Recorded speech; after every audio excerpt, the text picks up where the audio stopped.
तो यूपी बिहार में ना आईएएस पीसीएस मतलब एक भोकाल की अरे वाह। नौकरी नहीं है। मतलब हाँ, एक हाँ। क्या है कि कार की टच में रहना है, तो वो आईएएस पीसीएस बनने का रास्ता सबसे अच्छा रास्ता होता है यूपी बिहार में। सिविल सर्विसेज का जो भूत है ना, मैं कहूंगा भूत है, वो एक अलग चरम सीमा तक। तो ये क्या ऐसा मोटिवेशन है उनको कि वो इसको इतना सीरियसली लेते हैं? जब मैं पढ़ाता हूँ तो मैं बस एक ही काम कोशिश करता हूँ कि मैं अपनी पूरी दम लगा देता हूँ पढ़ाने। 3 चीजें मोस्ट इंपॉर्टेंट है, आप कंसिस्टेंट रहें, आपके अंदर डिसिप्लिन होना चाहिए, और तीसरा है आपका तो सब्जेक्ट ही पॉलिटिक्स है। पॉलिटिक्स में आपका रुझान कैसे हुआ? पॉलिटी को पढ़ के मुझे लगा कि पॉलिटी वो सब्जेक्ट है जो हर आदमी को जम देना चाहिए, और इसमें आप ऐसी चीजें सीख हो ना, थिंकर्स के बारे में, थॉट के बारे में। अच्छा वो शेरनी का दूध है, जो पिएगा वो धाड़ेगा, जितना पिएगा उतना धाड़ेगा। जो राजा बनने का सपना देखे, डीएम बनने का सपना, वो राजा बनने का सपना देखे वो आदमी क्लैरिकल काम नहीं कर सकते। राजा बनने का आपके सपने कि आप डीएम बनो। डीएम क्या एक राजा है। पॉलिटिशियंस होते हैं इस कंट्री में, रियल पावर उनके पास। कौन नहीं जाएगा राजनीति में? टीचर्स भी जाना चाह रहे हैं, ब्यूरोक्रेट्स भी जाना चाह रहे हैं, सब जाना चाहते हैं राजनीति। यूपी बिहार नेताओं की भूमि है। लीडर प्रोड्यूस कर रहे हैं, नेता प्रोड्यूस कर रहे हैं। वो योगी आदित्यनाथ। योगी आदित्यनाथ की जर्नी है ना, वो बड़ी ही जबरदस्त है। नेता बनो तो ऐसा नेता बनो जो नेता जनता के कल्याण के बारे में सोचे। ऐसा नेता बनो जो बुद्धिमान हो। ऐसा नेता बनो जो देश के लिए कुछ कर सके। ऐसा नेता नहीं अपने घर में 1000 करोड़ रुपए। Welcome to wisdom whispers with Abhishek Mittal. जो हमारी यूथ है उसका एक सपना होता है, और ये सालों से चलता आ रहा है हिंदुस्तान में, कि हमें सिविल सर्वेंट बनना है। उसके लिए सालों साल प्रिपरेशन करते हैं। कितनी वेब सीरीज आ चुकी जो इसके बारे में बात करती है, और हम ये भी बात करते हैं कि ये कितना स्ट्रेसफुल हो जाता है कई बच्चों के लिए। तो हमने इसके कितना किस्से भी सुने हैं, न्यूज़पेपर्स में न्यूज़ आती हैं। तो इसी की प्रिपरेशन कैसे अच्छी तरीके से करी जाए, तो हमने आज अपने पॉडकास्ट में पॉलिटी किंग जिन्हें बोलते हैं उन्हें बुलाया है। उनका नाम है करण चौधरी। हम सब जानते हैं करण सर के नाम से उनको। So let's welcome Karan Chaudhary to the show. Karan sir, welcome to the show. Thank you sir, thank you. Karan sir, यहीं से शुरुआत करते हैं, क्योंकि आप जिस बेल्ट से आ रहे हैं वो यूपी बिहार की बेल्ट है, जहाँ पे जो सिविल सर्विसेज का जो भूत है ना, मैं कहूंगा भूत है, वो एक अलग चरम सीमा तक है। तो ये क्या ऐसा मोटिवेशन है उनको कि वो इसको इतना सीरियसली लेते हैं? सर देखो, एक होती है नौकरी और एक होती है अपने सपने को जीना। हाँ जी। तो यूपी बिहार में ना आईएएस पीसीएस मतलब एक भोकाल की जॉब है। अरे वाह। नौकरी नहीं है। मतलब हाँ, एक हाँ। क्या है कि आपका एक भोकाल है। हाँ, हाँ। तो जो एक्चुअली क्या होता है, देखो सिविल सर्वेंट जो होते हैं वो हमारी गवर्नमेंट में ना, सरकार में उनका एक महत्वपूर्ण योगदान होता है। बहुत ज्यादा। अब एक आम आदमी है, आम बच्चा है, एक गरीब परिवार का बच्चा है, मध्यम परिवार का बच्चा है। तो मध्यम परिवार का बच्चा जो है वो सत्ता में अपनी भागीदारी निभाने का एक ही तरीका है उसके पास, कि वो आईएएस या पीसीएस बन जाए। तो ये बेस्ट तरीका होता है कि आप अपना पार्टिसिपेशन निभा पाते हो गवर्नमेंट में जाकर।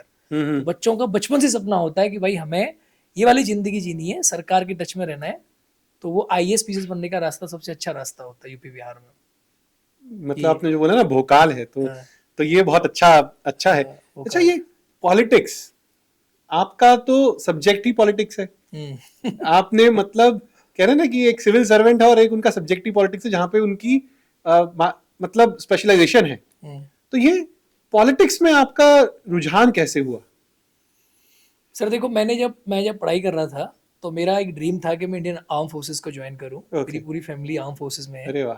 तो उसी के साथ साथ ना मुझे एक ये था पहले से मेरे अंदर ही, मैं भी यूपी से हूँ ना, तो मेरे अंदर भी था कि हम ना थोड़ा सा गवर्नमेंट में, सरकार में हमारा पार्टिसिपेशन होना चाहिए। इस तरीका की नौकरी लगनी जिसमें गवर्नमेंट के टच में आप रहो। तो मैं देखा बाकी सारे सब्जेक्ट थे, जैसे मैं पहले साइंस पढ़ा, हिस्ट्री भी पढ़ा, ज्योग्राफी भी पढ़ा। पॉलिटी को पढ़ के मुझे लगा कि यार पॉलिटी वो सब्जेक्ट है जो हर आदमी को समझना चाहिए, और इसमें आप ऐसी चीजें सीखते हो ना, थिंकर्स के बारे में, थॉट के बारे में, सिस्टम कैसे चलेगा, कंट्री कैसे चलेगा, कानून कैसे बनेंगे। तो ना ये थ्रिल है, जो थ्रिल था ना वो मुझे मिला, क्योंकि हर आदमी को एक पैशन चाहिए ना। पॉलिटी जैसे सब्जेक्ट में मुझे लगा कि इसमें एक किक है, इसमें एक थ्रिल है। मैंने उसको फॉलो किया और उसी को फिर ऑप्शनल लिया। उसी मैंने फिर अपना ग्रेजुएशन किया, मास्टर्स किया, पोस्ट ग्रेजुएशन किया, डॉक्टरेट किया, सब उसी सब्जेक्ट में कर लिया मैंने। तो यानी मतलब इस पॉडकास्ट में हमें बहुत सारे ऐसी चीजें सुनने को मिलेंगी पॉलिटिक्स के रिलेटेड, कि जो शायद हमने आजकल सुन रहे हैं या जो हमने सुनी नहीं हो। बिल्कुल। है ना? तो आगे बढ़ने से पहले ना एक क्विकली एक रैपिड फायर क्वेश्चन करते हैं। तैयार हूँ। ठीक है? तो ऐसा कोई ऐसा फंडामेंटल राइट है जिसे आपको लगता है कि हम लोगों ने उसको सीरियसली नहीं लिया? फंडामेंटल राइट से आपने पूछ लिया। देखो मुझे लगता है आर्टिकल 15, आर्टिकल 15, अनुच्छेद जो 15 है ना, उसको हम लोगों ने सीरियस नहीं लिया। आर्टिकल 15 जो है एक बहुत अच्छा आर्टिकल है, जिसमें कि किसी भी इंडिया में सिटीजन के साथ उसकी जेंडर के बेस पे, उसकी कास्ट के बेस पे, रिलीजन के बेस पे, प्लेस ऑफ बर्थ के बेस पे, यानी उसकी जाति क्या है, धर्म क्या है, लिंग क्या है, जन्म स्थान क्या है, इस आधार पे कोई भेदभाव नहीं होगा। ये जो आर्टिकल है ना, ये हमारे संविधान का सबसे महत्वपूर्ण पार्ट है, लेकिन हम लोगों ने आज तक इसे सीरियस नहीं लिया। आज भी आप देखो हमारी कंट्री में जाति के आधार पे, धर्म के आधार पे कितना बड़ा भेदभाव होता है। तो आर्टिकल 15 जो सीरियस लेने की बहुत बड़ी जरूरत है हमें। आपको पॉलिटिक किंग कहते हैं, है ना? तो ऐसा क्या करते हो आप बच्चों के दिमाग में जाके कि उन्हें लगता है यार करण सर से पढ़ना है, पॉलिटिक्स पढ़ना है? तो यार देखो, पॉलिटी एक्चुअली क्या है, मेरा पैशन है। हाँ, और जब मैं पढ़ाता हूँ तो मैं बस एक ही काम कोशिश करता हूँ कि मैं अपनी पूरी दम लगा देता हूँ पढ़ाने में, अरे। पूरी जान लगा देता हूँ। और जितनी मेहनत मैं करता था स्टूडेंट, आज मैं ऐसे टीचर भी करता हूँ। मतलब ऐसा मन करता है कि बच्चे में ना पूरा जोश भर दे, मतलब पूरे उसके अंदर कॉन्सेप्ट भर दे। मतलब मैं ये नहीं सोचता कि मैं पढ़ाने आया हूँ तो क्लास में मेरा घंटा पूरे होने वाले हाँ, हैं हाँ। या मुझे सिलेबस खत्म करना है। मैं सोचता हूँ कि जो बच्चा है ना, ये मुझसे अच्छा नॉलेजेबल बंदा बने। आई थिंक लाइक, तो मुझे लगता है वही बच्चों के साथ पसंद आता होगा। बस मेहनत करना अपना काम है, मेहनत अच्छे से करने का मन करता है। जो ये बच्चे हैं जो ये क्लियर करते हैं सिविल सर्विसेज, उनमें क्या खासियत क्या होती है? देखो, सिविल सर्विसेज क्लियर करने के लिए ना, सिविल सर्विसेज हो या आपको कोई भी एग्जाम क्रैक करना है, सिविल सर्विसेज भी जीवन का एक गोल ही है कि आप कोई सक्सेस पा रहे हो। तो 3 चीजें बहुत इंपॉर्टेंट है। द फर्स्ट इज आपके अंदर कंसिस्टेंसी होनी चाहिए, निरंतरता होनी चाहिए। सेकंड है आपका डिसिप्लिन होना चाहिए। और थर्ड है कि आपको अपना जो गोल है ना, वो डिसाइडेड होना चाहिए। हमारे फील्ड में क्या समस्या आती है बच्चों के साथ कि बच्चे को अपना गोल क्लियर नहीं है, क्लैरिटी ऑफ गोल नहीं है। और एक कहावत है, बहुत पुरानी कहावत है कि until you will not see your goal, जब तक आप अपना टारगेट देखोगे नहीं, you can not hit the target. बिल्कुल। हमारे में क्या है कि बच्चे को अपना टारगेट कंफ्यूज हो जाते हैं बच्चे, कभी यहाँ भाग रहे हैं, कभी यहाँ भाग रहे हैं। जिस बच्चे का गोल एकदम क्लियर है ना, क्लैरिटी ऑफ गोल है, दूसरा है डिसिप्लिन, और तीसरा है कंसिस्टेंसी। जो बच्चा निरंतर पढ़ता रहता है, आप दिन में 3 घंटे 4 घंटे पढ़ो, लेकिन आप लगातार 2 साल तक पढ़ रहे हो ना, तो वो एक कंपाउंडिंग इफेक्ट आपको देता है। कंसिस्टेंसी और डिसिप्लिन चाहिए चाहिए। अब ऐसा नहीं कि आज शादी में चले गए, कल यहाँ चले गए। तो ये 3 चीजें मोस्ट इंपॉर्टेंट है सिविल सेवा के लिए, किसी भी जीवन में किसी भी चीज के लिए। आप कंसिस्टेंस रहें, आपके अंदर डिसिप्लिन होना चाहिए, और तीसरा है कि आपकी गोल की क्लैरिटी बहुत जरूरी है। ये 3 पॉइंट है। आपको इतने सारे बच्चे आपके अंडर अभी तक निकल चुके हैं, अभी भी है, कोई ऐसा याद है किस्सा जहां पे आपको लगा यार ये बच्चा कभी क्लियर नहीं कर सकता और उसने आपको बिल्कुल ही चौंका दिया हो कि सर देखो मैं तो निकाल के आ गया? ऐसे कई सारे बच्चे हैं, कई एग्जाम में उनका फर्स्ट रैंक तक आया है। यूपी में एक विद्यार्थी था, उसका फर्स्ट रैंक आया यूपी पीसीएस में। तो कई सारे बच्चे ऐसे होते हैं जो बहुत बेसिक लगते हैं। बिकॉज देखो, जो एक होता है ना, ज्वालामुखी जो होती है, वो जब फटती है ना, तो ज्वालामुखी का पता नहीं होता कि इसके अंदर क्या है। तो कुछ बच्चे ऐसे होते हैं वो शांत रहते हैं, बहुत ज्यादा हार्ड वर्किंग होते हैं। वो कहते हैं ना, वो सुबह 3 बजे जग के ना, वो 10 बजे तक इतना पढ़ चुके होते हैं। जब लोग उठते हैं तो उनके साथ वो मजे लेते हैं जीवन के, पहले ही पढ़ चुके होते हैं। तो ये बहुत से ऐसे बच्चे मुझे मिले जो मैं देखा हूँ, वो शांत थे, बहुत बेसिक थे, लेकिन बहुत ज्यादा हार्ड वर्क करके ना उन्होंने सफलता प्राप्त की है। एक क्वेश्चन है, आप नहीं आंसर देना हो तो आप छोड़ सकते हैं। आप यूपी से आते हैं, यूपी में हमारे 4 मेजर आपकी पार्टीज हैं, एसपी, सपा, बीएसपी, बसपा कांग्रेस, और बीजेपी भी बीजेपी। है। हाँ। तो आपके हिसाब से कौन सी ऐसी पार्टी है जो आपको पसंद है? देखो, अब इसमें ये सब सवाल है ना आपका, इसमें 2 चीजें हैं एक्चुअली। हाँ, एज ए टीचर तो मैं सभी पार्टीज को बराबर बिल्कुल। मानता हूँ, लेकिन एज ए हर आदमी की व्यक्तिगत एक पॉलिटिकल बिल्कुल। अप्रोच होती हाँ, है। हाँ। Because you have to your political approach. अभी जो फिलहाल यूपी में जो काम है योगी आदित्यनाथ जी का, मुझे बड़ा ठीक लगता है। क्योंकि योगी आदित्यनाथ जी की जो जर्नी है, उनको जहां तक पहुंचने का उनका जो एक उन्होंने जर्नी जो तय की है ना, तो बीजेपी फिलहाल अच्छा काम कर रही है under the leadership of Yogi Adityanath. बहुत बढ़िया। सो अब वापस चलते हैं हमारे एक मेरा एक बहुत ही इंटरेस्टिंग सा क्वेश्चन है जो कि हमारे बच्चों को हेल्प करेगा कि उनको ऐसा क्या करना चाहिए कि वो जब यूपीएससी के लिए, जब सिविल सर्विस की तैयारी कर रहे हैं, तो क्या फोकस करे वो? देखो, सिविल सर्विसेज की तैयारी में ना सबसे इंपॉर्टेंट एस्पेक्ट होता है आपके बेसिक क्लियर होने चाहिए। बिकॉज जब भी कोई दीवार या इमारत खड़ी होती है तो उसकी नींव बहुत मजबूत होनी चाहिए। बिल्कुल, बिल्कुल। हमारे समस्या क्या है हमारे यूपी बिहार में कि जो बच्चे हैं ना, उनके बेसिक्स बड़े खराब है, उनकी स्कूलिंग ठीक नहीं हुई। हमारी स्कूलिंग ठीक नहीं हुई थी, बच्चे प्राइमरी में पढ़े, बेसिक स्कूलों में पढ़े, तो उनकी स्कूलिंग बड़ी गड़बड़ है, तो हमारे बेसिक्स स्ट्रांग नहीं है। तो हम क्या करते हैं कि जो बच्चा कॉन्वेंट एजुकेटेड है या कहीं और पढ़ के आ रहा है उसके बेसिक स्ट्रांग है, हमें क्या करना चाहिए, जो बच्चा बेसिक जिसके स्ट्रांग नहीं है तो सबसे पहले बेसिक पे काम करे। लोग कहते हैं एनसीईआरटी पढ़ो, एनसीईआरटी इसलिए पढ़ी जाती है तो बेसिक स्ट्रांग करती है आपका। आप कम से कम अपने बेसिक को स्ट्रांग करें और बेसिक के ऊपर फिर अपनी इमारत आप खड़ी करें। तो एनसीईआरटी पे काम करें, बेसिक बुक्स पे आप काम करें, इस पे आप करीब 1 साल का समय पहले लगा लें, फिर आप दौड़ में आए। दौड़ में आने से पहले ही आप अपने बेसिक स्ट्रांग कर लें, बहुत जरूरी है। उसके लिए आई थिंक एजुकेशन सिस्टम को भी चेंज करना बहुत जरूरी है कि जहाँ पे जो नीचे वर्ग के लोग हैं, जहाँ पे उनको एक अच्छी बेसिक एजुकेशन नहीं मिलती है, वो मिलनी चाहिए, वो मिलनी चाहिए। वो फंडामेंटल राइट भी है हमारा। फंडामेंटल राइट भी आर्टिकल 21A में है। हाँ। और वो एक वेलफेयर स्टेट का गवर्नमेंट की ड्यूटी भी है। वो दोनों चीज़ है, हमारा फंडामेंटल राइट है तो गवर्नमेंट को देना भी चाहिए, और गवर्नमेंट हमारे कंट्री में डेमोक्रेसी है और हम एक वेलफेयर स्टेट है तो हमें मिलना भी चाहिए। एजुकेशन तो बेसिक राइट है, डॉक्टर बाबा साहब अम्बेडकर ने कहा था, शिक्षा वो शेरनी का दूध है, जो पिएगा वो धाड़ेगा, जितना पिएगा उतना धाड़ेगा, तो वो तो बेसिक नेसेसिटी है। सिविल सर्विसेज साथ ना एक और जो लोगों की प्रॉब्लम आती है, जो हमने बहुत बार सुनी है, स्ट्रेस। सेकंड कि वो कंटिन्यूअसली ना प्रिपरेशन कर रहे हैं, वो सालों साल बर्बाद कर दिया अपने। हुआ क्या आखिरी में, ना उनका करियर बन पाया और ना उनका सिविल सर्विसेज क्लियर हो पाया। तो ये क्लैरिटी है ना कि सेल्फ रियलाइजेशन कि मैं कर सकता हूं या नहीं कर सकता, मैं कहाँ स्टैंड करता हूं और मैं कितना स्ट्रेस लूं, क्या मैं अपनी जिंदगी खराब कर दूं, ये बहुत इंपॉर्टेंट क्वेश्चन है आजकल। देखो ये जो क्वेश्चन है ना, ये बड़ा ही अच्छा प्रश्न है आपका सर। सिविल सर्विसेज एक ऐसा प्यार है ना, जिस बच्चे को उसकी चाहत लग गई ना, तो वो बिना मिले जिंदगी फिर जी नहीं सकता। देखो मैं खुद अपना बता रहा हूँ, बहुत लोगों को मैं बताना चाहता हूँ कि मैं जब सिविल सर्विस प्रिपरेशन में आया तो पहले डिफेंस सर्विस में मेरा इंटरेस्ट था, मैं सिविल सर्विस में स्विच किया बिकॉज मेरा एक एक्सीडेंट हुआ था और मैं डिफेंस सर्विसेज में सेलेक्ट हुआ था, फिर मेरा एक एक्सीडेंट हुआ, उसे मैंने अपना मेजर पोर्शन एक लूज कर दिया था, मेडिकल फिट हो गया था मैं। तो उसके बाद मैं सिविल सेवा की तैयारी में आया।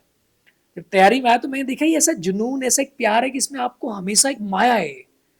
आप प्रीलिम्स दोगे, आप मेंस दोगे, आप इंटरव्यू दोगे, हर बार आप क्या करोगे कि टॉप पे जाके ना जीरो से शुरुआत करोगे। बिल्कुल।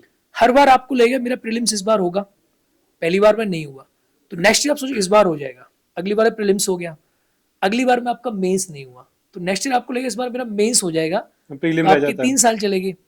फिर आपका मेंस हो गया तो आपका इंटरव्यू रह गया, आपको लगेगा इस बार इंटरव्यू मेरा हो ही जाएगा तो अगली बार फिर आप प्रिपरेशन करोगे। तो एक ऐसी जर्नी है कि जहाँ आप जीरो से स्टार्ट करके टॉप तक जाते हो, फिर जीरो पे आते हो, फिर टॉप तक जाते हो। अब यहाँ क्या है, दूसरी चीज, जो बच्चा तैयारी किया सिविल सेवा की, जो राजा बनने का सपना देखा है ना, डीएम बनने का सपना देखा है, वो राजा बनने का सपना देख के वो आदमी क्लैरिकल काम नहीं कर सकता जिसने राजा बनने का सपना देखा है। आपके सपने कि आप डीएम बनोगे, और डीएम क्या एक राजा है, बिल्कुल, स्टेट का अपना, सिटी का। हाँ एक डिस्ट्रिक्ट का राजा होता है, डीएम है, आईपीएस है। उसके बाद आप ये आपसे कोई बोले कि आप जो है एक क्लर्क बन जाओ, आप एक बैंक मैनेजर बन जाओ, तो वो आदमी को सेटिस्फेक्शन नहीं मिलता। इसीलिए बच्चे क्या होते हैं सिविल सेवा में 1 साल 2 साल 4 साल 5 साल लगे रहते हैं। करना क्या चाहिए मेरे अकॉर्डिंग, देखो सिविल सेवा का इंटरेस्ट आप बना के रखो, तैयारी करते रहो, लेकिन साथ में एकेडमिक्स को परस्यू करो आप। जैसे कुछ बच्चे ग्रेजुएशन करते हैं, बीए करके आते हैं तैयारी करने, तो आप साथ में मास्टर्स करो, एमए करो, नेट की तैयारी करो, अगर आप ज्यादा कुछ नहीं तो प्रोफेसर लग जाओगे। बिल्कुल। मतलब आप ना साथ में अपनी तैयारी को जो है ना, जो आपकी एकेडमिक्स उसे चालू रखें। ऐसे नहीं बीए करके अब तैयारी कर रहे हैं आईएएस, कुछ नहीं कर रहे, तो आप साथ में एमए करो, साथ में बीएड करो, आप यूजीसी नेट दो, आप पीएचडी परस्यू करो। हायर एजुकेशंस में बच्चे को ध्यान देना चाहिए। बहुत अच्छी टिप दी है करण सर ये आपने ना, बजाय इसके कि आप एक ही जगह लगे रहो, और उससे कोई बेनिफिट होता ही हमेशा। भाई जो पॉलिटिकल साइंस एमए में आएगी वही आईएएस में आएगी, जो रिसर्च आप पीएचडी में कर रहे हो यूपीएससी में थोड़ा काम ही आ रही है, उससे इंप्रूव होती है आपकी पर्सनैलिटी। तो सारी चीजें सिमिलर होती हैं, न कि कमरे में बैठ के। मैं बहुत बच्चों को जानता हूँ ऐसे कमरे में बैठे हैं, 3 साल निकाल दी, 5 साल निकाल दी। मैं वही, क्योंकि मेरा सवाल इसीलिए था, उन्हीं बच्चों को गाइड करने के लिए था, क्योंकि भटक जाते हैं और हर किसी को आप जैसे प्रोफेसर या टीचर्स नहीं मिलेंगे जो उन्हें गाइड कर सके।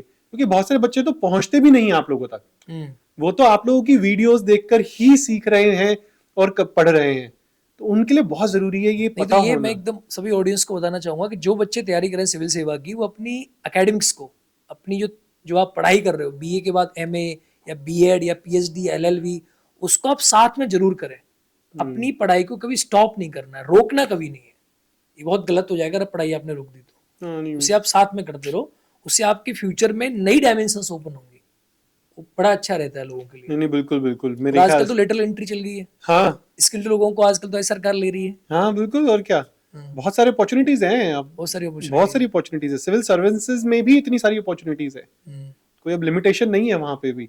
हाँ, limitation मगर नहीं। मेहनत बहुत करनी पड़ती है, मेहनत बहुत करनी पड़ती है। मेहनत बहुत करनी पड़ती है। सर ये तो हुआ बच्चों का, अब आते हैं पॉलिटिक्स पर। जब आप पॉलिटिक्स से पढ़ा रहे हैं सब्जेक्ट, तो हम पॉलिटिक्स की बात ना करें ऐसा तो होगा नहीं। हाँ। आजकल हमने देखा है कि जो टीचर्स हैं, जो आईएएस हैं, जो आईपीएस हैं, ये आजकल अपनी फील्ड छोड़ के पॉलिटिक्स में एंटर मारते हैं। मैं कहूंगा शायद वो भी उनकी फील्ड भी है, मैं ये नहीं कहूंगा कि वो फील्ड नहीं है, पॉलिटिक्स हर किसी की फील्ड है, ठीक है। बट आपको क्या लगता है ये शिफ्ट है, बहुत सारे हमने आईएएस देखे हैं जो प्री रिटायरमेंट से ही पॉलिटिक्स में स्टार्ट कर देते हैं, तो क्या क्या क्या सोच है आपकी? देखो सर, एक्चुअली मैं तो पढ़ाता ही पॉलिटिक्स में। हाँ, इस कंट्री में जब बच्चे होते हैं ना, हम लोग जब तैयारी करते हैं, तो हमें लगता है कि आईएएस एक राजा है। हाँ, IAS and IPS are most powerful personalities and they are everything. लेकिन इस कंट्री में जो रियल सिस्टम है ना, वो लीडर्स के हाथ में, नेताओं के हाथ में, क्योंकि हमारा कंट्री लोकतंत्र है। तो हम तो वो तो एडमिनिस्ट्रेटिव सर्विसेज हैं, हाँ, आईएएस आईपीएस सर्विसेज एडमिनिस्ट्रेटिव है, वो एक सर्विसेज में आ सेवा है। जाता है। हाँ, लेकिन लोगों को लगता है ना कि आईएएस बनने के बाद ये हो जाएगा, वो हो जाएगा। हाँ, तो जब वो नौकरी करते हैं, उनको रियलाइज होता है कि रियल पावर तो नेता के पास है। ये उनको रियलाइज होता है कि रियल जो पावर है हमारे कंट्री नेता के पास है। हाँ, अल्टीमेटली आपको नेता के ऑर्डर्स फॉलो करने। तो बाद में उनको लगता है कि नेता बनना ज्यादा अच्छा है। अच्छा, ये तो पहले इसका जवाब हुआ कि आईएएस पीसीएस जो नेता क्यों बन रहे हैं। हाँ, दूसरा, इसका एक और डायमेंशन है कि देखो, जो लोग पढ़े लिखे होते हैं ना, पढ़े लिखे लोगों का अगर राजनीति के ऊपर वर्चस्व होगा, तो देश की राजनीति सुधरेगी। वो तो बिल्कुल, कोई इसमें कोई शक तो नहीं है। टीचर्स जो राजनीति में आ रहे हैं, और टीचर का भी सपना शुरू से ही होता है कि टीचर को जो है, कौन आदमी नहीं चाहता। हाँ, हाँ, एक हमारी पॉलिटिकल साइंस में एक थ्योरी है सर, कि राजनीति ना ऐसे है संतरा की तरह। आपने एक पानी के जार में संतरा डाल दिया, तो जो पानी के कण चिपकते ना संतरे से जाकर, ऐसी राजनीति है।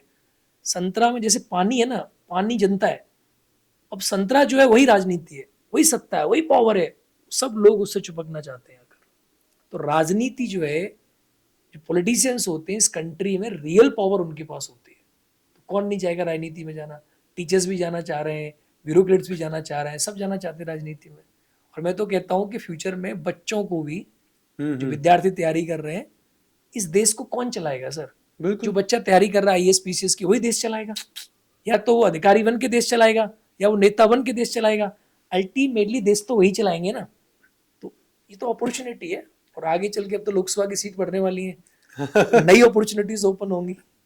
बिल्कुल, हमने तो देखा है जेएनयू तो ग्राउंड है पॉलिटिक्स का, पॉलिटिक्स लीडर्स देने का, राइट? प्रोड्यूस करता है जेएनयू। मतलब उसको तो हम माना जाता है कि अच्छा, यदि आपने वहां से पढ़ाई करी और आप वहां के स्टूडेंट लीडर थे, तो आपका पॉलिटिक्स में आना तय है। मतलब वहां को ये नहीं है, ऑप्शन नहीं है वहां। आजकल सर जो छात्र है ना, छात्र नेता देखो, और जहाँ राजस्थान में देखो, जो राजस्थान में यूनिवर्सिटी है, वहाँ राजस्थान यूनिवर्सिटी से कई सारे छात्र नेता निकल रहे हैं, अच्छे अच्छे, आपने काफी फेमस सुने होंगे, चुनाव में लड़ रहे हैं। आप बिहार में देखो, छात्र राजनीति में जो लोग एक्टिव थे, वो आज बड़े नेता है। अब लेकिन छात्र राजनीति जो है वो डाइल्यूट हो रही है। पहले आप देखो, लालू प्रसाद यादव हो गए, सब बड़े छात्र नेता थे, नीतीश कुमार हो गए, या अभी राजस्थान में देखो आप, कई ऐसे लोग हैं जो छात्र नेता रहे बड़े बड़े, आज बड़े अच्छे पॉलिटिशियंस हैं। तो बच्चों को राजनीति में भी ट्राई करना चाहिए, मैं व्यक्तिगत तौर पे बात मानता हूँ। अभी आपने जैसे बिहार की भी बात कर ली पॉलिटिक्स की, आप यूपी से आते हैं, यूपी बिहार को हम मक्का मानते हैं पॉलिटिक्स का, मक्का है ना? बिल्कुल मानते हैं। इतने अच्छे अच्छे नेता दिए हैं यूपी बिहार ने, तो ये स्पेशल क्या है यूपी बिहार में जो सारे के सारे अच्छे नेता यहाँ से आते हैं? देखो, यूपी बिहार मक्का है राजनीति का, और ये कहते हैं कि दिल्ली की राजनीतिक कुर्सी का रास्ता यूपी होकर जाता है। बिल्कुल।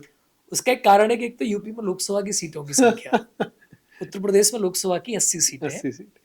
और बिहार में लोकसभा की करीब 40 सीटें हैं, उत्तर प्रदेश में विधानसभा की सीटों की संख्या। तो अब होता क्या है सर, राजनीति का जो गेम है ना, अब अगर दिल्ली में आप बैठोगे तो दिल्ली में बैठने के लिए आपको लोकसभा में मेजोरिटी चाहिए। अब लोकसभा की मेजोरिटी यूपी से आ रही है, प्लस राज्यसभा की जो मेजोरिटी है वो विधानसभा से आ रही है।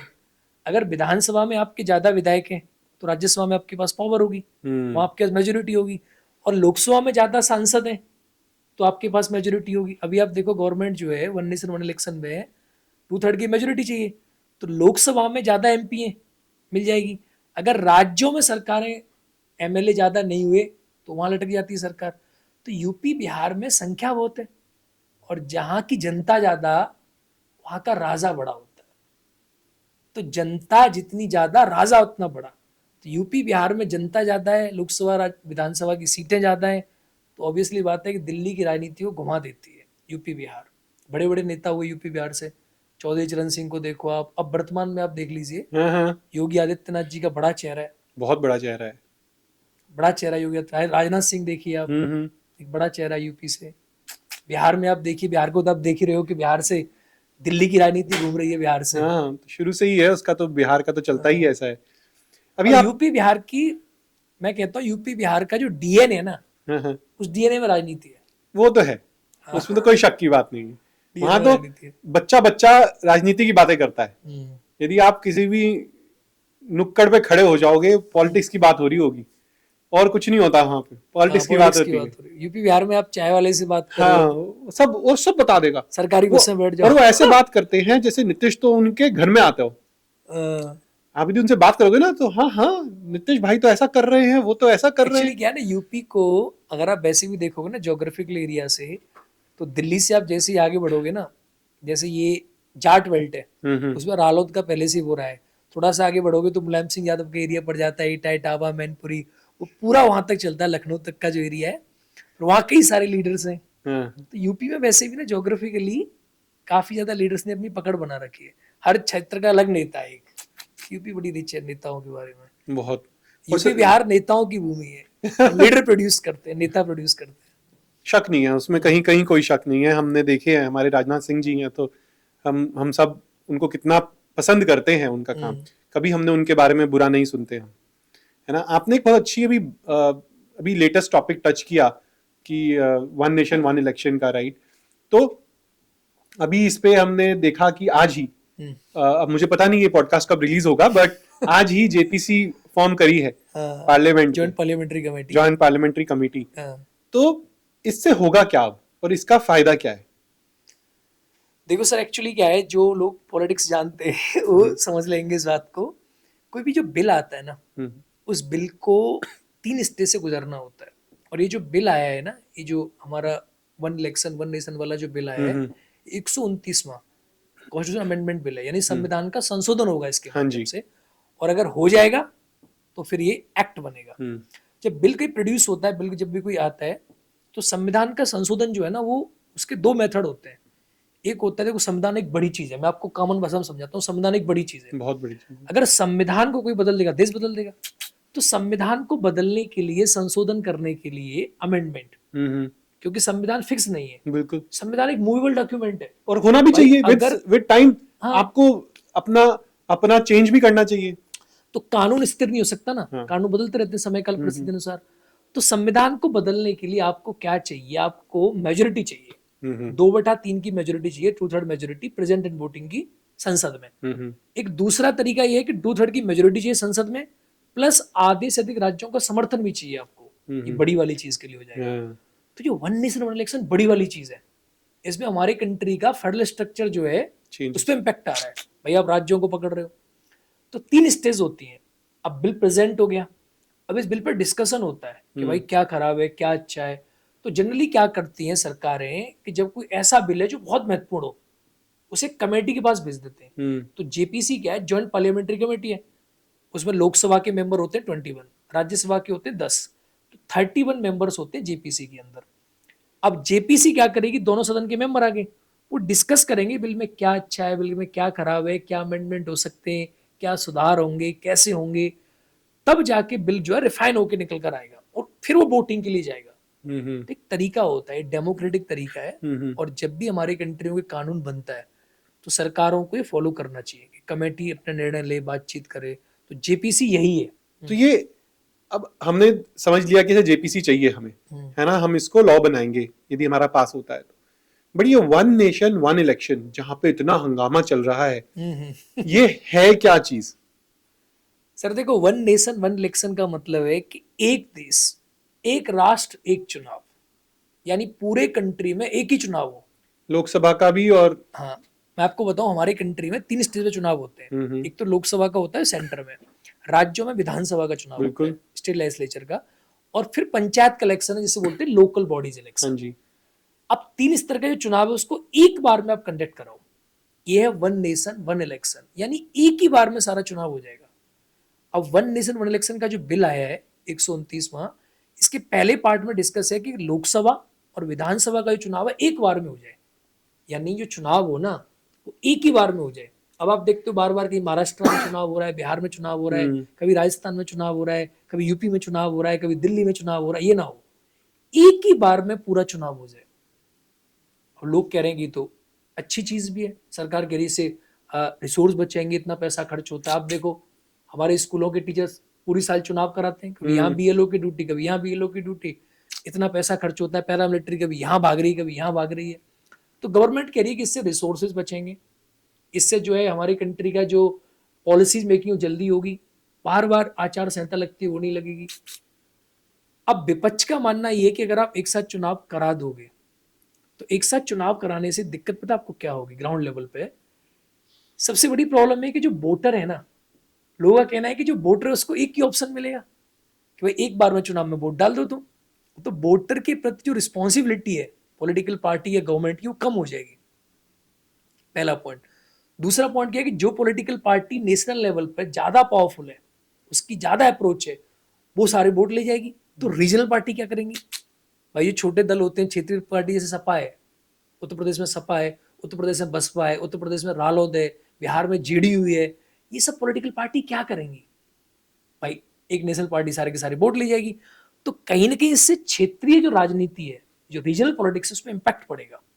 ये अपोजिशन का ऐसा कहना है कि उस पर इम्पैक्ट पड़ेगा। अब सरकार तो ये कह रही है कि पहले भी होते थे वन नेशन वन इलेक्शन, पहले भी थे हमारी कंट्री में, आपको बताओ ये नई बात नहीं है। अच्छा, हमारे कंट्री में 1967 तक, 1952 का लोकसभा का चुनाव, 57 का चुनाव, 1967 तक, 1967 तक एक ही था, क्योंकि कांग्रेस सबसे बड़ी पार्टी थी। बिल्कुल, लेकिन 1967 के बाद 1968 में कुछ राज्यों में सरकारें, विधानसभा भंग हो गई, प्रेसिडेंट रूल लगा, फिर 1970 में लोकसभा भंग हो गई, फिर आपातकाल लग गया, फिर वो क्रम पूरा खराब हो गया।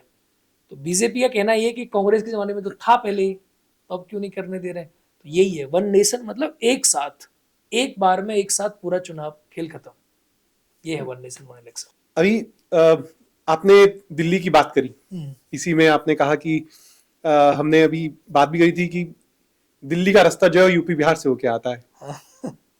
और अभी हम जब वन इलेक्शन वन नेशन की बात कर रहे थे तब भी मुझे कहीं कहीं लग रहा था कि जो दिल्ली की राजनीति है वो खत्म हो वो खत्म हो जाएगी।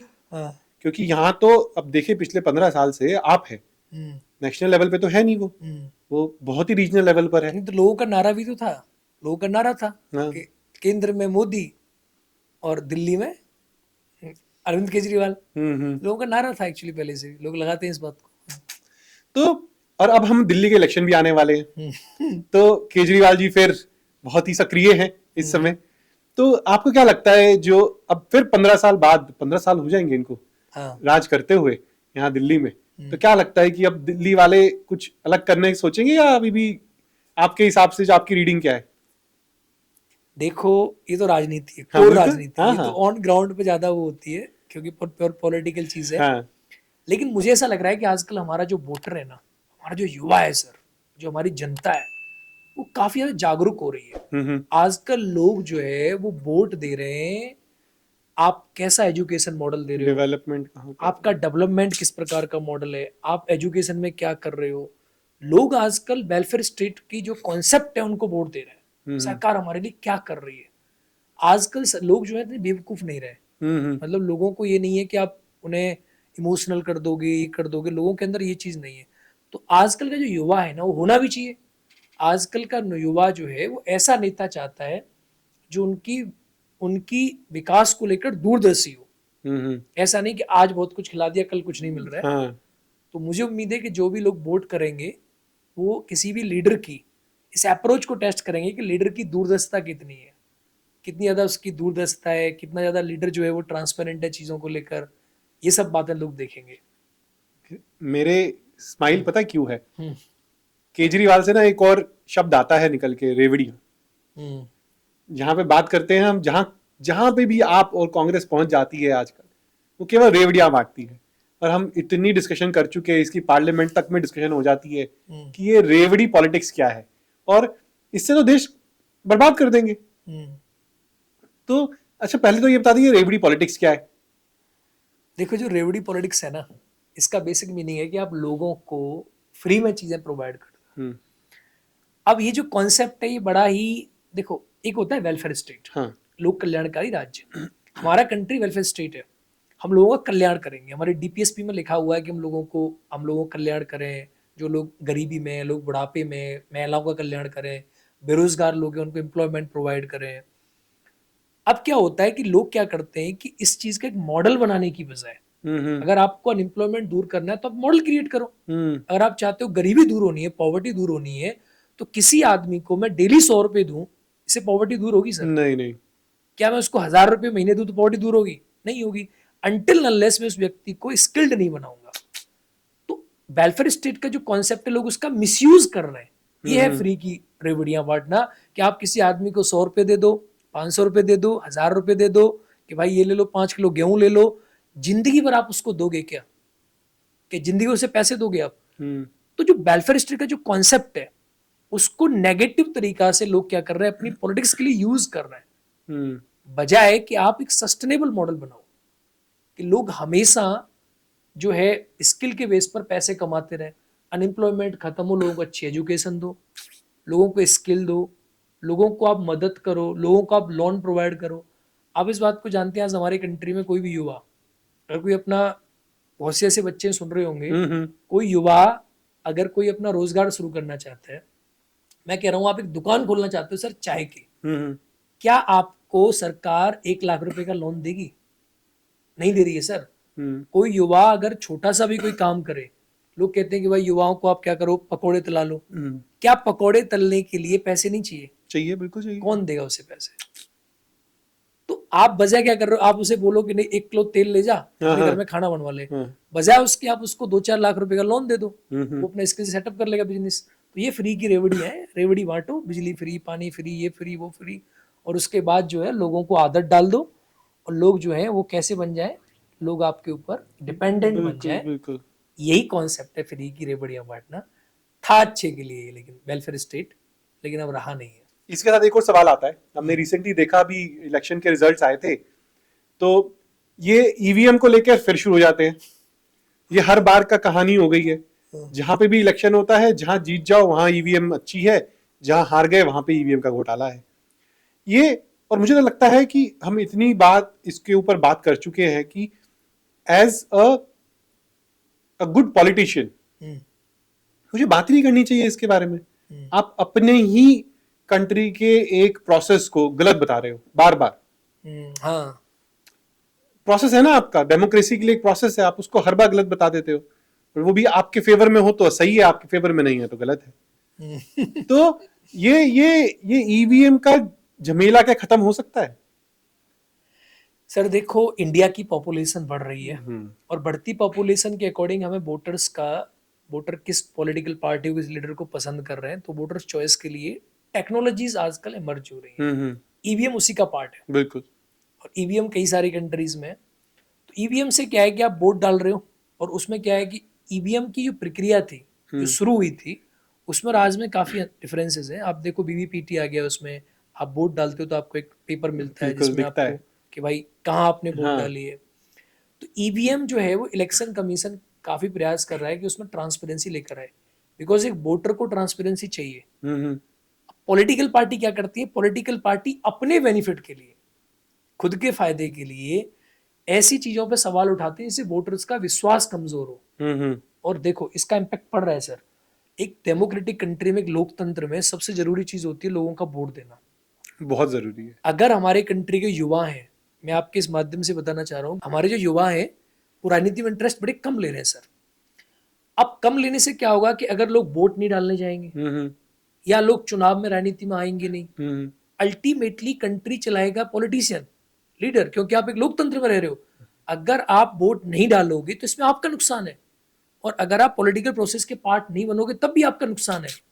तो कुछ लोग क्या करते हैं कि लोगों का इस ईवीएम पे प्रश्न उठा के आपका इंटरेस्ट कम कर जोड़ते हैं राजनीति से, कि आप इंटरेस्ट ना लो राजनीति के अंदर, और पॉलिटिकल उसका यूज करना चाहते हैं।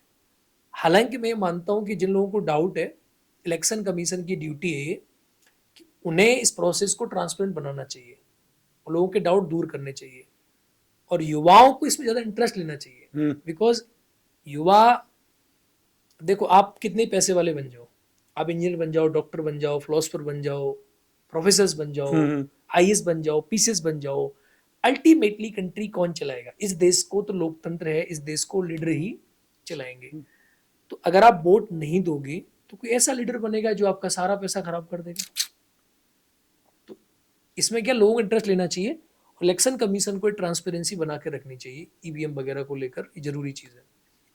आप पॉलिटिक्स को इतना डिटेल में जाके पढ़ते हैं क्योंकि आप पढ़ाते हैं, तो ऐसा कोई पर्टिकुलर स्टेट पॉलिटिक्स जिसने आपको इम्प्रेस किया हो गुजरात के अलावा? गुजरात के अलावा हाँ, नरेंद्र मोदी जी ने सबको इम्प्रेस किया है, और करना भी चाहिए, बिकॉज वहां से लेकर यहाँ तक। देखो एज ए पॉलिटिशियन, मैं पुराने पॉलिटिशियंस के तो बारे में बात नहीं करूंगा, बिकॉज हमारी कंट्री में बड़े बड़े अच्छे पॉलिटिशियंस हुए हैं, अटल बिहारी वाजपेयी हुए हैं, बड़े पॉलिटिशियंस थे हमारी कंट्री के। लेकिन मैं अब के बारे में बात करूंगा जो आज हैं। तो अभी मुझे लगता है कि फिलहाल एक पॉलिटिशियन जिससे मैं इम्प्रेस्ड होता हूँ कि एक अच्छे पॉलिटिशियन, ऐसे लोग भी जरूरत है हमारी कंट्री को, वो योगी आदित्यनाथ है। योगी आदित्यनाथ की जर्नी है ना, वो बड़ी ही जबरदस्त है सर। मतलब मैं आपको बताना चाहता हूँ कि योगी आदित्यनाथ की जर्नी है, उसे बहुत कम लोग जानते हैं। योगी आदित्यनाथ एक ऐसे परिवार से आए, जिस परिवार, बेसिक परिवार से आए योगी आदित्यनाथ जी, और उन्होंने भी हमारी तरह, जैसे युवा सोचता है ना, ऐसे उनके सपना था कि भाई मैं पढ़ूंगा लिखूंगा, आगे कोई नौकरी करूंगा, परिवार के लिए काम करूंगा। लेकिन एक ऐसे परिवार से आकर और उन्होंने शुरुआत करी, उनके ऊपर गुरुओं का आशीर्वाद रहा। बिल्कुल। योगी आदित्यनाथ आपको बता दूं कि इंडिया के one of the youngest MPs में से एक है। हाँ वो तो है। 26 साल पे वो एमपी बने थे, 26 साल पे। बहुत लोगों को पता नहीं है बात, योगी आदित्यनाथ 26 साल पे से एमपी बन गए थे 1998 में। और तब से लेकर एक ऐसे परिवार से आकर, बेसिक फैमिली से आकर एमपी बने, लगातार एमपी रहे। फिर बाद में आप जानते हैं कि यूपी की राजनीति में एंट्री कर दी 17 में, और अब एक यूपी के अच्छे सीएम है वो। मुझे लगता है एक बेस्ट सीएम है। और फ्यूचर में अगर यूपी से कोई चेहरा है जो हमारी यूपी की पॉलिटिक्स को नेशनल लेवल पर रिप्रेजेंट करने की क्षमता रखते हैं, वो योगी आदित्यनाथ है। सेकंड, एज ए टीचर मुझे लगता है कि पॉलिटिशियंस जो होने चाहिए हमारे कंट्री में, देखो राजा जो होता है ना, राजा, उस पॉलिटिकल साइंस में राजा के बारे में बहुत कुछ कहा गया है। और राजा आजकल कौन है आप बता सकते हो? राजा कौन होता है? नेता। आजकल राजा तो है नहीं भाई, किंगशिप तो है नहीं। आजकल राजा लोकतंत्र से आ रहे हैं राजा। तो राजा के अंदर 2-3 गुण है जो हमारी इंडिया में नहीं, इंडिया के फिलोसफर्स ने कहा, हमारे कौटिल्य जी ने कहा, उसके बाद आप यूरोप के फिलोसफर्स देखो, आप अरिस्टोटल देखो, अरस्तु ने कहा, प्लेटो ने कहा, सुकरात ने कहा, आप चाइनीज फिलोसफर्स देखो, ठीक है, इन सब ने भी कहा, तो कन्फ्यूशियस वगैरह ने, सबने कहा। राजा का सबसे बड़ा गुण होता है कि राजा वो व्यक्ति बने जिसका स्वयं का कोई हित ना हो। पर्सनल इंटरेस्ट के लिए राजा नहीं बनना चाहिए। कि आप एक ऐसे नेता हो जो अपना घर भरना चाहते हो, आप एक ऐसे नेता हो जो जनता का कल्याण नहीं सोचते। तो नेता बनने के लिए सबसे जरूरी चीज है कि ऐसा आदमी नेता बने जो जनता का कल्याण सोचे, लोगों का वेलफेयर सोचे, जिसकी डिसीजन मेकिंग हमेशा जनता के लिए होनी चाहिए, अपने लिए नहीं, अपने बच्चों के लिए नहीं, अपने परिवार के लिए नहीं। तो जो लोग टीचर भी नेता बन रहे हैं ना, उनको भी ये सोचना चाहिए कि हमारा जो पूरा जीवन है जनता को समर्पित है। तो राजा एक दार्शनिक की तरह होता है, एक फिलोसफर होता है, एक उसका एटीट्यूड होता है राजा का कि भाई जनता के लिए जान लगा दो, जनता के लिए मुझे कुछ करना है। तो योगी आदित्यनाथ के अंदर आपने देखा वो दिखता है, क्योंकि उनका स्वहित नहीं है, कोई पर्सनल इंटरेस्ट नहीं है उनका। डिसीजन मेकिंग राजा की जो होनी चाहिए वो हमेशा ऐसी होनी चाहिए जो बहुत बैलेंस्ड हो। योगी आदित्यनाथ काफी फोरसाइटनेस से डिसीजन लेते हैं और उनके डिसीजन काफी बैलेंस्ड भी रहते हैं। लोगों की ऐसी आलोचना रहती है, तो चलता रहता है समाज में, लेकिन वो उनके इम्पैक्ट जब बाद में आप देखोगे तो ठीक ठाक आते हैं, संतुलित उनके इम्पैक्ट आते हैं। तो ये बहुत जरूरी है। और मैं कहूंगा भी, जो लोग पॉलिटिक्स में ट्राई करना चाह रहे हैं, जो लोग ट्राई करना चाह रहे हैं पॉलिटिक्स में, नेता बनो तो ऐसा नेता बनो जो नेता जनता के कल्याण के बारे में सोचे, ऐसा नेता बनो जो बुद्धिमान हो, ऐसा नेता बनो जो देश के लिए कुछ कर सके। ऐसा नेता नहीं अपने घर में 1,000 करोड़ रुपए भर लिए, 10,000 करोड़ रुपए भर लिए। बिल्कुल। मैं ये एक चीज जो है ना, मुझे नरेंद्र मोदी गवर्नमेंट में लगी, क्योंकि यहाँ पे वो विजन की बात करते हैं। आज तक मैंने भी देखी, बहुत सारी पॉलिटिक्स देखी, इससे पहले भी नेता देखे हम लोगों ने, अपने प्राइम मिनिस्टर्स देखे, बट किसी ने भी 20 साल 25 साल आगे के विजन को लेके कभी बात नहीं करी हिंदुस्तान के। हमेशा बात करी कि हम इस 5 साल में ये करेंगे, हम 2 साल में ये करेंगे, बट ये एक ऐसे नेता हैं जिन्होंने बात करी हम 25 साल बाद क्या करेंगे और कहाँ होना चाहिए। हाँ, उसके एक्चुअली क्या, एक तो रीजन ये है कि हमारे कंट्री में बहुत समय के बाद एक स्टेबल गवर्नमेंट एक लगातार चल रही है। बिकॉज पहले नेहरू या कांग्रेस काल में, इंदिरा नेहरू काल में ऐसा था कि लगातार गवर्नमेंट थी। बाद में तो फिर आप देखो कि मिलीजुली सरकारें बनती थी, हमेशा ही सरकारें आई गई। बाद में कांग्रेस का रहा, उसके बाद लेकिन अब जो आया बीजेपी या एनडीए का, ये लगातार चल रही है सरकार। देश की सरकार का हमेशा विजन भी जो है वो थोड़ा सा ना दूरदर्शी होना चाहिए, लंबा होना चाहिए। बिकॉज प्लानिंग आप देश के लिए कर रहे हो, आप अपनी घर की प्लानिंग कर रहे हो। सर आजकल आप देखो कि आजकल लोग इन्वेस्टमेंट करते हैं तो लॉन्ग टर्म सोचते हैं कि मैं इतने पैसे इन्वेस्ट करूंगा तो 20 साल बाद इतना पैसा होगा। तो एक देश के लिए अगर आप 5 साल का सोचोगे तो कैसे काम चलेगा। तो कंट्री को चलाने के लिए आपको लॉन्ग टर्म ही सोचना चाहिए। और जो ऐसे नेता हैं जो ये सोचते हैं कि हमारा काम सिर्फ 5 साल का है, 5 साल के बाद टाटा बाय बाय, तो मेरा ऐसा मानना है कि जनता को ऐसे लोगों को वोट नहीं देना चाहिए।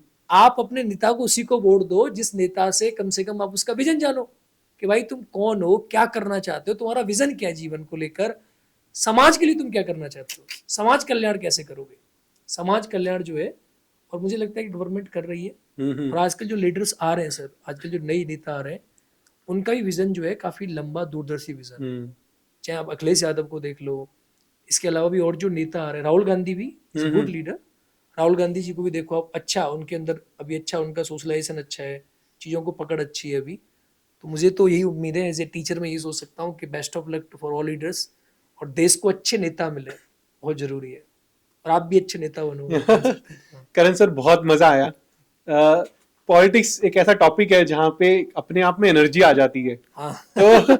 तो इतना एनर्जेटिक हमारा पॉडकास्ट था। सो बहुत बहुत शुक्रिया, ग्रेटिट्यूड आपका हमारे शो पे आने का। नहीं सर, आपका बहुत बहुत धन्यवाद, आपने बुलाया, मुझे मौका दिया, और मैं आपके श्रोताओं से ये उम्मीद करता हूँ कि वो आपको बहुत प्यार देंगे, बहुत प्यार देंगे। और सर का बड़ा अच्छा एफर्ट्स है, सर बड़े अच्छे प्रयास कर रहे हैं, और इस चैनल को ग्रो करो, सब्सक्राइब करो। मुझे उम्मीद है कि और बच्चों तक सर अच्छे अच्छे गेस्ट आपके बीच में लाएंगे। बहुत अच्छा लगा। आप सभी को धन्यवाद एंड जय हिंद दोस्तों। जय हिंद। जय हिंद सर, नमस्कार। सो पॉलिटिक्स पे डिस्कशन हमेशा ही अच्छा रहता है और मजेदार रहता है, मैं तो ये कहूंगा। तो मेरा तो ये पहला ऐसा डिस्कशन था हमारे विजडम विस्पर्स पे, बट जो मेरा फोकस था और जो सर ने भी बोला वो इम्पोर्टेंट यही है कि आप अपना गोल लेके चले। यदि आप सिविल सर्विसेज की तैयारी कर रहे हैं तो एक विजन हो आपका, और विजन के साथ साथ पढ़ाई करनी नहीं छोड़नी। पढ़ाई करने का मतलब है जो भी एडिशनल डिग्रीज कर रहे हो, graduation, post graduation, BEd, PhD, वो करते रहो, क्योंकि उससे जो है ना एक होलिस्टिक पर्सनालिटी बनकर आओगे। सो ये मतलब एक सार था पूरे एपिसोड का बच्चों के लिए। तो आपको कुछ भी ऐसा हो जो आपको और डिस्कस करना हो तो आप हम दोनों को रीच आउट कर सकते हैं हमारे इंस्टाग्राम पे या यूट्यूब पे, और कोई भी फीडबैक हो तो प्लीज शेयर करें। इसी के साथ अगले हफ्ते फिर मुलाकात होगी। जय हिंद।